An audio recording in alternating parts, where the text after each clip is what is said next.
له ومن يضلله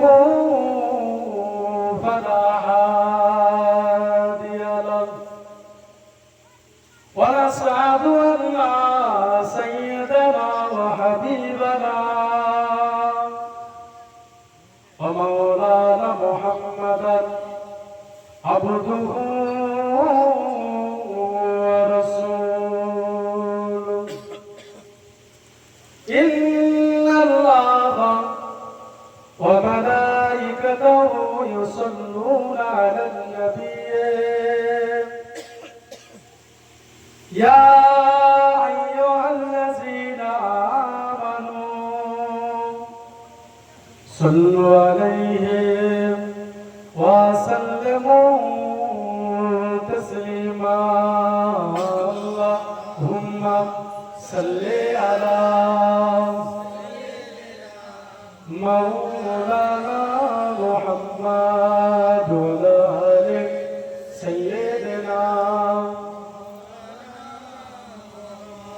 মায়ামিনা মায়ামিনা তোমার কোলে কে এসেছে বল না কে এসেছে বল না মায়ামিনা তোমার কোলে কে এসেছে বল না কে এসেছে বল না জরুরের কি ঝলকে জরুরের কি ঝলকে চমকে সারা জামানা জামানা মায়ামিনা তোমার কোলে কে এসেছে বল না কে এসেছে বল না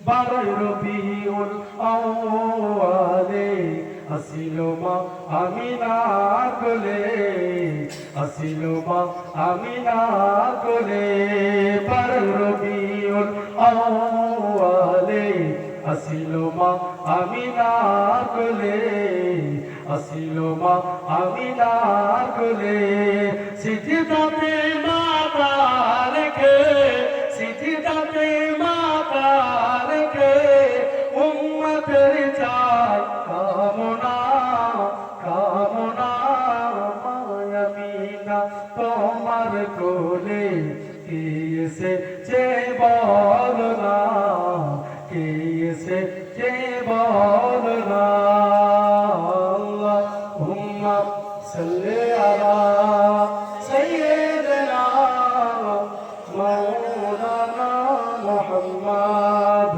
ওয়া আলি সাইয়্যিদিনা মাওলানা মুহাম্মদ এই আলিমা তোর ঘরে আজ এই আলিমা তোর ঘরে আজ কে এসেছে দেখো না দিন দুনিয়ার বাদশা সেজে তাজদারে মদিনা নূর নবীজি ছোটবেলায় নূর নবীজি ছোটবেলায় ছাগল চড়াই ময়দানে ফেরেশতারা দেখব বলে লুকিয়ে থাকেন কোনখানে মেঘ সে ছায়া করে মেঘ সে ছায়া করে নূর নবীজির মাথাতে সর্ব এসে হাওয়া করে দয়াল নবীর গায়েতে এমন নবী দুনিয়াতে আর কোনো দিন আসবে না আমার নবী শুয়ে আছে সোনার মদিনায় আল্লাহুম্মা সাল্লি আলা সাইয়্যিদিনা মাওলানা মুহাম্মদ ওয়া আলা আলি সাইয়্যিদিনা মাওলানা মুহাম্মদ কলমাইলা ইলাহা ইল্লাল্লাহ লা ইলাহা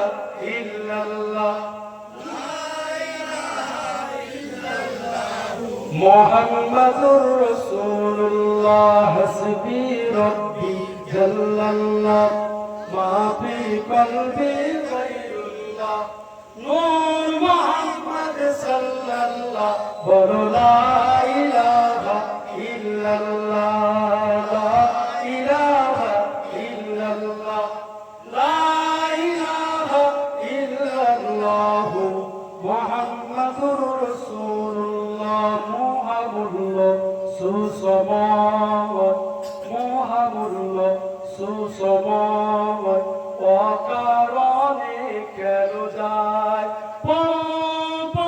সর্বদা বলো লা ইলাহা ইল্লাল্লাহ লা ইলাহা ইল্লাল্লাহ লা ইলাহা ইল্লাল্লাহ মুহাম্মাদুর রাসূলুল্লাহ লা মাকসুদা ইল্লাল্লাহ লা মাওজুদা ইল্লাল্লাহ লা মাতলুবা ইল্লাল্লাহ লা মাহবুবা ইল্লাল্লাহ বলো লা ইলাহা ইল্লাল্লাহ লা ইলাহা ইল্লাল্লাহ লা ইলাহা ইল্লাল্লাহ মুহাম্মাদুর রাসূলুল্লাহ দীন মিলাই মান মিলাই दीन मिलाई मान मिला पढ़ने के लिए कुरान मिला जो कुछ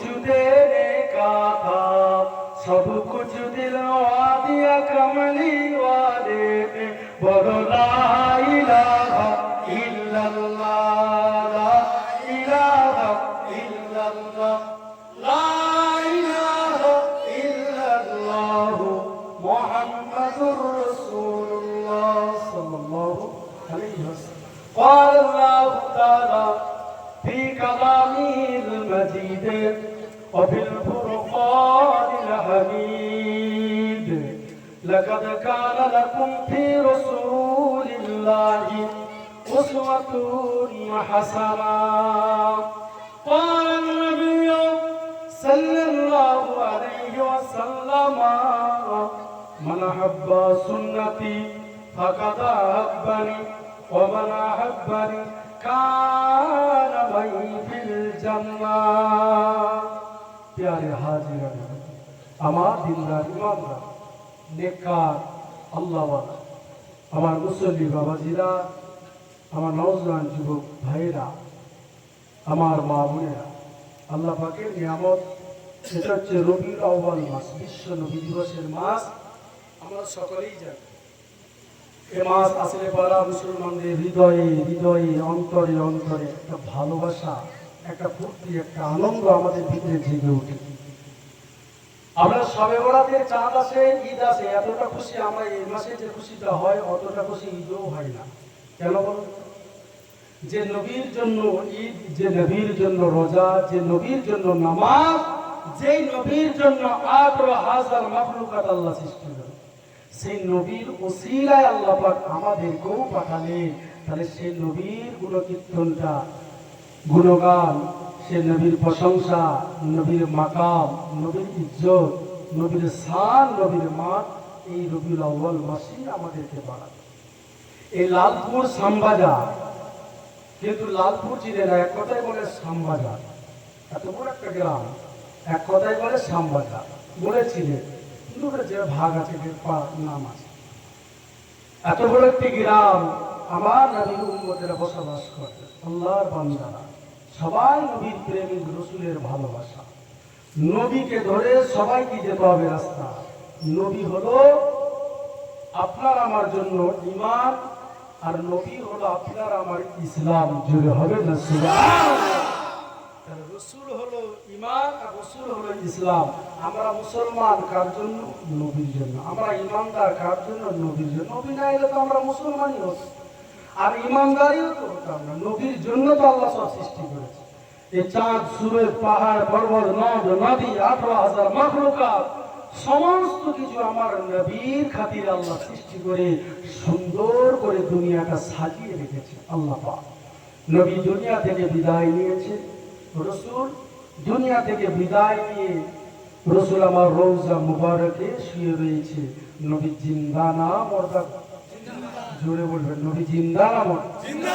একদল বলে বিশ্ব নবী দিবস, নবী এসেছে এই মাসে 12 রবিউল আউয়াল সোমবার সুবে সাদেকের সঙ্গে। তা নবী দিবস তো আমরা পালন করি, তবে রসুল যে 12 রবিউল আউয়াল নবী এই মাসেই তো ইন্তেকাল করেছিল, শোক কেন পালন করি না? শোকটাও তো পালন করতে হবে। রসুল ইন্তেকাল করেছে, শোক পালন করতে হবে। রসুল এসেছে মা আমিনার কোলে, আমরা খুশিতে আনন্দ আত্মহারা হয়েছে, কিন্তু রসুল যে আজকে ইন্তেকাল করলো 12 রবিউল আউয়ালে, আমরা কেন শোক পালন করি না? এ নবী জিন্দা না মুর্দা? তাহলে জিন্দা মুর্দা, জিন্দা নবীর শোক পালন আমাদের চলবে না। রসুল তো জিন্দা, রসুল তো ইন্তেকাল, মরে না বাবা। কিছু মানুষ বলে রসুল মরে গেছে, কিন্তু আমরা রসুলের প্রেমিক, আমরা বলি রসুল আমার জিন্দা নবী। জোরে হবে না? এমন জিন্দা রসুলের জান কবজ করে না, আজরাইল আলাইহিস সালাম হুকুম করে চলে গেল, রসুলের জান কবজ করবে। জান কবজ করে নিয়ে আল্লাহ পাকের দরবারে আজরাইল আলাইহিস সালাম চলে গেল। আল্লাহ হাবিবের রূহ মুবারক নিয়ে এসেছি, আল্লাহ কোথায় রাখবো? হাবিবের রূহ মুবারক কোথায় রাখবো? আল্লাহ পাক বলছে, ও আমার জিবরাইল, আমার হাবিবের রূহ মুবারকটাকে জান্নাতের ভিতরে রাখো। জান্নাত বললেন হাবিবের রূহ মুবারক রাখতে পারবো না, বিয়াদবি হবে। আল্লাহ পাক বললেন জিবরাইল চলে যাও, হে জিবরাইল চলে যাও, আমার হাবিবের রূহ মুবারকটা, আমার আল্লাহ রূহ মুবারকটাকে আরশে আজিমের নিচে রাখো। আরশে আজিম বলে হাবিবের রূহ মুবারক রাখতে পারবো না। আল্লাহ পাক বললেন জিবরাইল চলে যাও, আমার হাবিবের রূহ মুবারকটাকে নিয়ে যেখান থেকে নিয়ে এসেছিলেন আমার হাবিবের রূহ মুবারককে সেই জায়গাতেই রেখে দিয়ে চলে আসো। জুড়ে হবে না? তাহলে রসুল জিন্দা না মুর্দা? হ্যাঁ, রসুলের রূহ মুবারক রওজা মুবারকই রাখা। রসুল আমাদের মতন মানুষ নয় বাবা। অনেকে বলে রসুল নূর, রসুল মাটি, এই দুটো প্রশ্ন। আল্লাহ পাক 18,000 মখলুকাতের ভিতরে দুটো মখলুকাতকে দুটো পদার্থ দিয়ে সৃষ্টি করেছে। মানুষকে আল্লাহ পাক বলছে মানুষকে সৃষ্টি করেছি মাটি কাদা থেকে, আর জিন জাতিকে সৃষ্টি করেছি আগুন থেকে। দুটো মখলুকাতকে দুটো পদার্থ দিয়ে সৃষ্টি করেছি, একটা হলো জিন জাতিকে আগুন দিয়ে, আর মানুষ সৃষ্টি করেছি মাটি থেকে। আমার রসুল অনেক আগে এসেছে, এমনকি আদম আলা নবী ইনা আলাইহিস সালাম আসার অনেক আগে আমার হাবিবে নূরে মুহাম্মাদিকে আল্লাহ সৃষ্টি করেছিলেন। জুড়ে হবে রসুল আমার নূর। আল্লাহ পাক কোরআন শরীফের মধ্যে বলছেন কদ জাআকুম মিনাল্লাহি নূরুন ওয়া কিতাবুম মুবিন।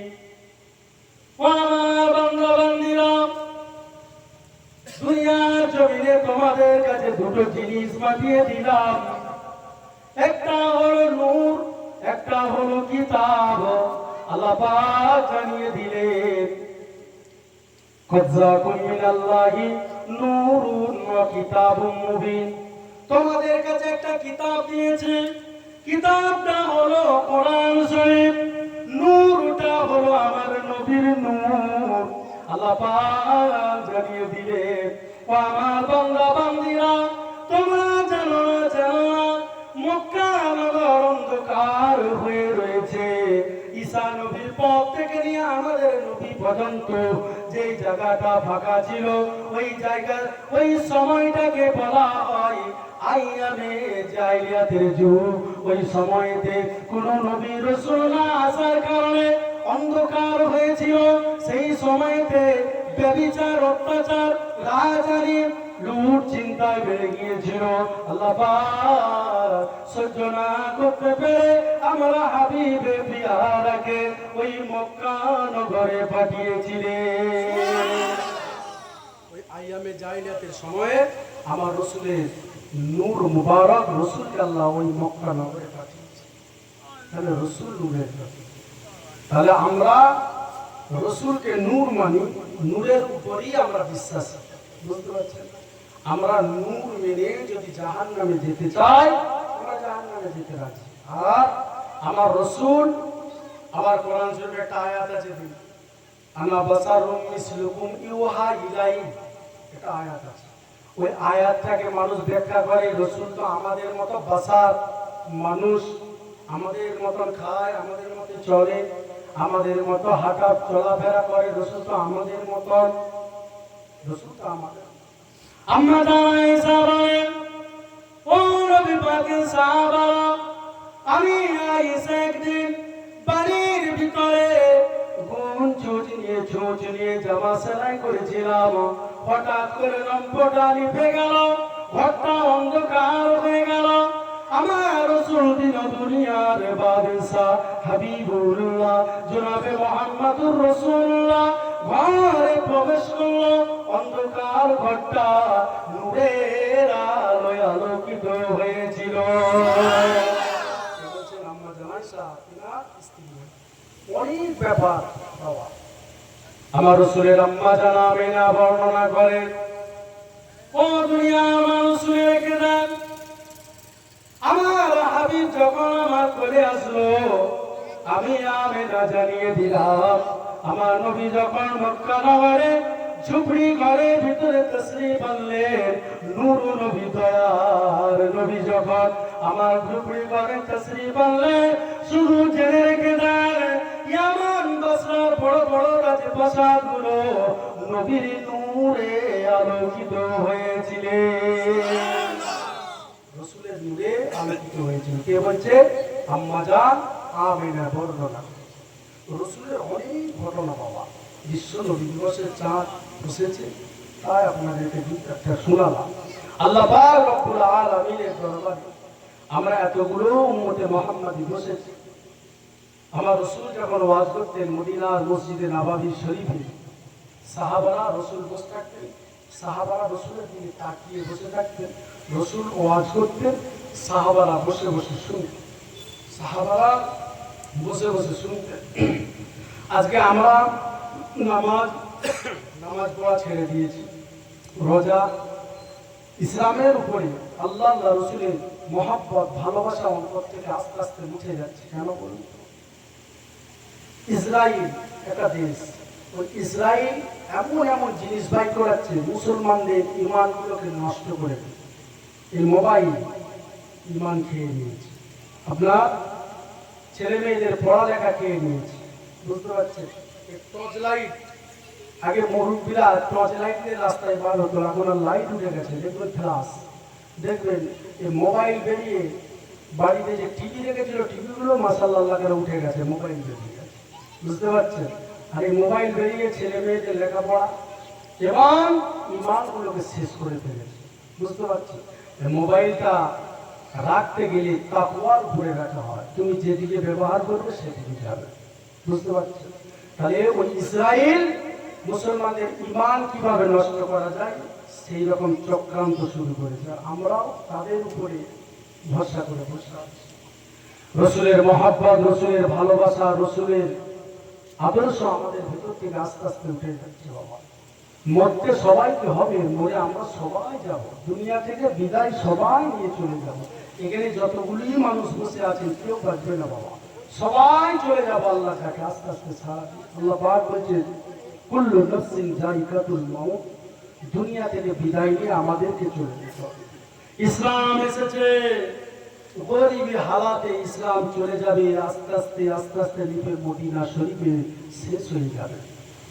আর আর আমাদের ইমান রাখা বড় কঠিন হয়ে যাবে। তো আখেরি জামানা শেষ সময়, কিয়ামতের আলামত আল্লাহ রাসূল বলেছে দুনিয়া শেষের দিকে মানুষের ইমান বাঁচানো কঠিন হয়ে যাবে। কেমন কঠিন হবে? আল্লাহ রাসূল বর্ণনা করেন মদিনার মসজিদে নববী শরীফে আল্লাহ নবী আসরে নামাজ পড়ে বসে আছেন, আল্লাহ নবী ওয়াজ করেন, ও আমার সাহাবারা, বাবারা শুনে রেখে দিন বাবা, এমন একটা সময় আসবে আমার গুনাহগার আদরের উম্মতিদের ঈমান বাঁচানো বড় কঠিন হয়ে যাবে। আল্লাহ নবী সাহাবারা বলেন, ইয়া রাসূলুল্লাহ, হাবিবাল্লাহ, ঈমান বাঁচানো কেমন কঠিন হয়ে যাবে। আল্লাহ নবী উদাহরণ দিতে গিয়ে বোঝালেন, ও আমার সাহাবারা, তোমরা কচু পাতা দেখেছো, কচু পাতা জানো? আল্লাহ নবী বলেন, কচু পাতায় পানি রাখলে পারা যেমন পানিটা টলবল টলবল এধার আর ওধার করে, আখেরি জামানাতে আমার গুনাহগার আদরের উম্মত উম্মতিদের ঈমান বাঁচানো তার চাইতো বেশি কষ্ট হয়ে যাবে। আল্লাহ নবী আরো বলেন, গরম আগুন দেখেছো, আগ্রা দেখেছো, দাও দাও করে জ্বলে, আমার উম্মত উম্মতিরা হাতের তালুতে গরম আগুন রাখলে পারা কতই না কষ্ট হয়, কতই না যন্ত্রণা জ্বালা যন্ত্রণা করে, তার চাইতো আমার গুনাহগার আদরের উম্মত উম্মতিদের ঈমান নিয়ে বেঁচে থাকা, আখেরি জামানাতে ঈমান নিয়ে বেঁচে থাকা বড় কঠিন হয়ে যাবে। আল্লাহ নবী বলেন, ও সাহাবারা, তোমরা শুনিয়ে দেবে, আমার উম্মতকে শুনিয়ে দেবে। সাহাবারা শুনিয়ে গেলেন, তাবেঈনরা শুনিয়ে গেলেন, তাবেঈনরা শুনিয়ে গেলেন, আইমায়ে মুস্তাহিদিনরা শুনিয়ে গেলেন, সিদ্দিকরা শুনিয়ে গেলেন। আল্লাহ পাকের ওলি বান্দারা, মাহবুব বান্দারা আমাদের কাছে শুনিয়ে গেলেন। আজকে মুসলমান হয়েছি, আজ মুসলমান হয়েছি, আমাদের ঈমান গুলো কোন দিকে শেষ হয়ে যায়, কোন দিকে চলে যায়, ঈমান শেষ হয়ে যায়, আমাদের কোনো খেয়াল নাই। আছে নাকি? দেখেন, যেগুলোতে ঈমান যাবে সব শেষ। ঈমানটা বাঁচানো বড় কঠিন হয়ে যাবে। আল্লাহ রাসূল বলেছে আখেরি জামানা। আল্লাহ নবী আরো বলেন, ও আমার সাহাবারা, ও আমার সাহাবীরা, আখেরি জামানাতে চুরি বেড়ে যাবে, ব্যভিচার বেড়ে যাবে, রাহাজানি বেড়ে যাবে, অত্যাচার বেড়ে যাবে, জুলুম বেড়ে যাবে, মেরে নেওয়া কেটে নেওয়া, লুট ছিনতাই বেড়ে যাবে।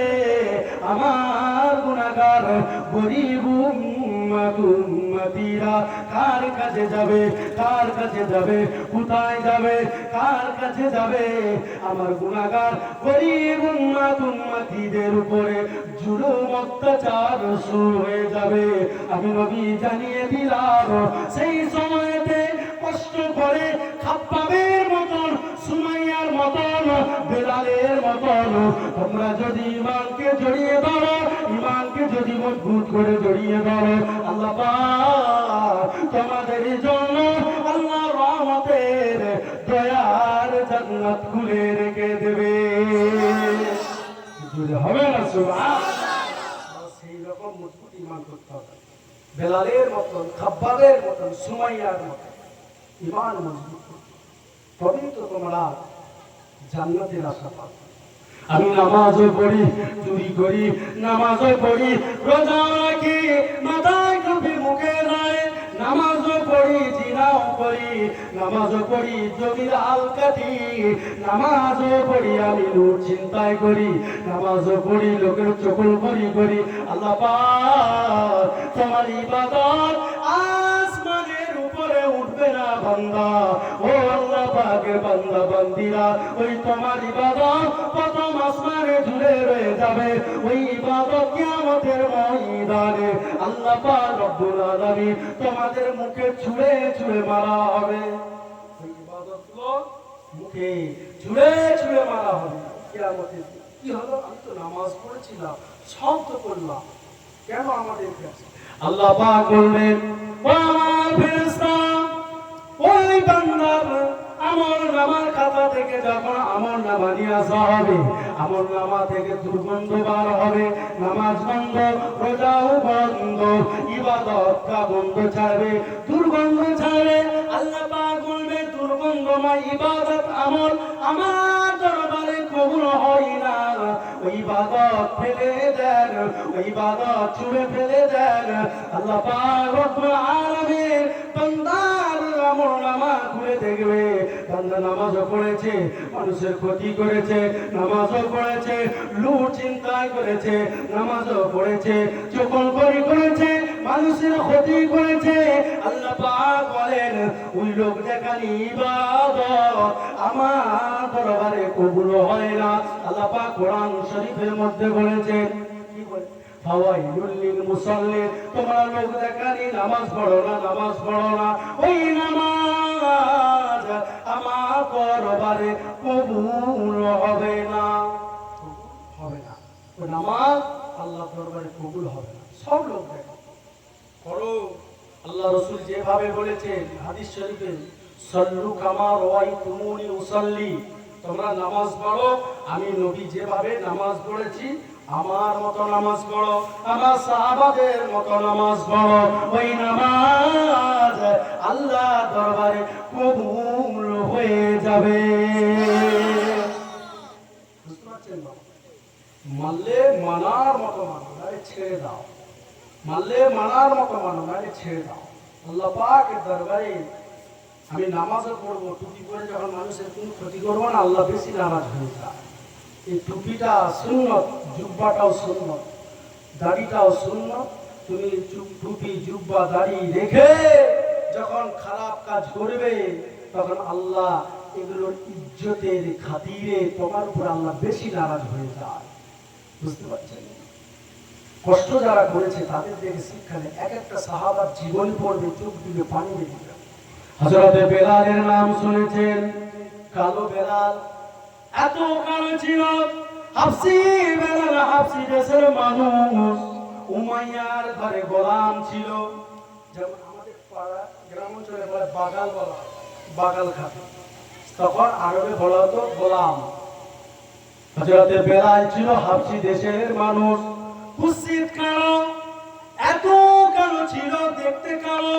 আল্লাহর নবী বলেন, আমার বেলাল বেলাল বেলাল, আমার বেলাল কালো, কিন্তু তার ভিতরটা আলো ছিল। বেলাল ছিল কালো, মনটা ছিল ভালো। বেলাল কি কষ্ট তাকে দিয়েছে, শুধু কি করেছিল গো? বেলাল চুরি করে না, ডাকাতিও করে না। বেলাল কি করেছিল? মানুষের উপরে জুলুমও করে না, শুধু লা ইলাহা ইল্লাল্লাহ মুহাম্মাদুর রাসূলুল্লাহ কলমাটা শুধু নবীর হাতে হাত রেখে পড়ে নিয়েছিল। কি করেছিল? আবু জেহেল, উমাইয়া কি করেছিল? বেলালকে, আমার ঘরে গোলামি করছে, আমি নবীকে মানি না, নবীকে আমার গোলাম মেনেছি, সেই কারণে আমার গোলামের উপরে নির্যাতন জুলুম শুরু করে দিল উমাইয়া। হযরতে উমাইয়া, হযরতে বেলাল উমাইয়ার ঘরে যখন গোলাম ছিল, যখন উমাইয়া শুনলেন বেলাল গোপনে গোপনে নবীর হাতে হাত রেখে ইমানের কলমা পড়ে মুসলমান হয়েছে, আওয়াজটা উমাইয়ার কানে আসলো। শোনার সঙ্গে সঙ্গে উমাইয়া বেলালকে বলেন, ও বেলাল, তুমি কি মুহাম্মাদের হাতে হাত রেখে ইমানের কলমা পড়ে মুসলমান হয়েছো? বেলাল বলে, হ্যাঁ আমি মুসলমান হয়েছি। কেন হয়েছো? আমি নবীকে ভালোবেসেছি, নবীকে মহব্বত করেছি, নবীকে মহব্বত করেছি, অন্তর থেকে ভালোবেসেছি। আমার নবী নূর, নবীর নূরের চাঁদ মুখটা দেখে আমি বেলাল ইমানের কলমা পড়ে মুসলমান হয়ে গিয়েছি। বেলাল, ও মাইয়া, না না না, আমি বেলাল জানি জানি আমাকে তুমি কষ্ট দেবে, আমাকে তুমি কষ্ট দেবে। হযরতে বেলালকে উমাইয়া বলে, ও মক্কার মানুষেরা, বেলালকে নিয়ে যাও মক্কার মরুভূমি উত্তপ্ত বাড়ি, বেলালকে নিয়ে চলে যাও, বেলালকে যত কষ্ট দেওয়ার শুরু করে দাও। হযরতে বেলালকে মরুভূমিতে নিয়ে যাওয়া হলো, বুকেতে পাথর চাপিয়ে দেওয়া হলো, উত্তপ্ত গরম বালি হযরতে বেলালকে হাতে পায়ে দড়ি বেঁধে ঘিসড়ে ঘিসড়ে ঘিসড়ে ঘিসড়ে ঘিসড়ে ঘিসড়ে মরুভূমির বাড়িতে টেনে টেনে নিয়ে যায়। ঘোড়ার বুকে লাগাম লাগিয়ে দিয়েছে, হযরতে বেলালের পায়েতে দড়ি বেঁধে দেওয়া হলো। বেলাল ঘোড়াকে ছুটিয়ে দেওয়া হলো, মরুভূমির উত্তপ্ত গরম বালিতে ঘোড়াও দৌড়াচ্ছে, বেলালকে ঘিসড়ে গিয়ে কষ্ট দিতে শুরু করলো। উত্তপ্ত গরম বালির উপরে উত্তপ্ত পাথরকে বুকের উপরে চাপিয়ে দেওয়া হলো। বেলাল যখন হয়ে গেল, যখন বেলাল দুর্বল হয়ে গেলেন, কমজোরি হয়ে গেলেন, বেলালের শরীর থেকে ঝরঝর করে রক্ত ঝরে বেলালের পিঠের চামড়াগুলো কেলিয়ে গেছে। ও বেলাল চোখে পানি ফেলে কাঁদে, উমাইয়াকে বলে, ওরে উমাইয়া, আমাকে মারতে যদি তো মেরে দিস, জীবন শেষ করে দি। আমি নবীর মহব্বত, আল্লাহর মহব্বত আমিও বেলাল আমার অন্তর থেকে কেড়ে নিতে পারবি না। আমি বেলাল মরতে যদি মরে যায়, কিয়ামতের ময়দানে আল্লাহর সামনে দাঁড়িয়ে আমি বেলাল বলতে পারবো, আল্লাহ পাক, আমার নবী তোমার নবী, দয়ার নবীর জন্য আমি কালো বেলাল, আমার কালো শরীর থেকে লাল রক্ত জড়িয়ে দিয়েছে মক্কার উমাইয়ার দলেরা। আমি বেলাল মেরে আমাকে শহীদ করে দিয়েছে। এই রকম করে বেলালকে কষ্ট দিয়েছে। বেলালকে যখন কষ্ট দেওয়া শুরু করলো, আমার নবীর কানে খবর গেল। নবীর কানে বেলালের নির্যাতনের কষ্টটা নবীর কানে গিয়ে পৌঁছে গেল।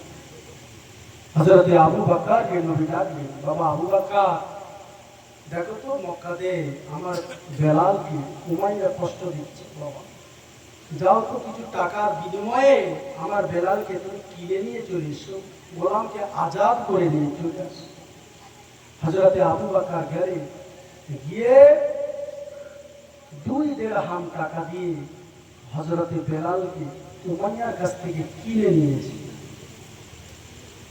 হযরতে আবু বকর হযরতে বেলালকে যখন উমাইয়ার কাছ থেকে আজাদ করে নিয়ে নবীর দরবারে আসলো, নবীর দরবারে শুনিয়ে দেওয়া হলো হযরতে বেলালের শরীর খারাপ। আমার নবী যখন দেখলে, আমার রাসূল পাক চোখ মুবারক থেকে ঝরঝর করে পানি ঝরে যায়। হযরতে বেলালের সমস্ত শরীরের হাড় ভেঙে দিয়েছে। হযরতে বেলালের লজ্জাস্থানকে ক্ষত বিক্ষত করে দিয়েছে। আবু বকর বললেন, ইয়া রাসূলুল্লাহ, ইয়া হাবিবাল্লাহ, হুজুর, আমার বেলাল, আপনার বেলালকে মারতে উমাইয়া মেরে ফেলেছে। আল্লাহ পাক জিবরাইল আমিনকে পাঠিয়ে দিলেন, ও জিবরাইল, দুনিয়ায় চলে যাও, আমার হাবিবকে গিয়ে বলে যান, আমার বেলালের সারা শরীরে রাসূলের পাকের থুতু মুবারক বিসমিল্লাহ বলে বুলিয়ে দেবে। আমার রাসূলের থুতু মুবারকের খাতিরে আমার বেলালকে আমি আল্লাহ ভালো করে দেব। আল্লাহ রাসূল জিবরাইলের কথা মতো, আল্লাহর কথা মতো থুতু মুবারক নিয়ে হযরতে বেলালের শরীর মুবারকে বুলিয়ে দিলেন। আল্লাহর হুকুমে হযরতে বেলালের সারা শরীর খানা আগের মতো ভালো হয়ে গিয়েছিলেন। বাবা, সেই বেলাল কষ্ট দিয়েছিল মক্কার সুমাইয়াকে কষ্ট দিয়েছে, খাব্বাবকে কষ্ট দিয়েছিল, শুধু কি নবীকে মানার কারণে।